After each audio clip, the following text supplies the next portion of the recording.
Наливам в чаша вода. В нея ще сложа една капка акрилна боя и цветът ще се промени. Истинската вода няма цвят, нито вкус.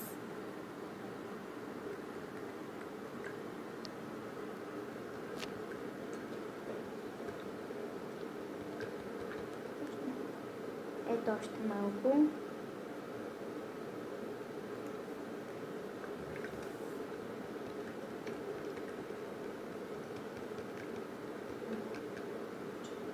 Това е.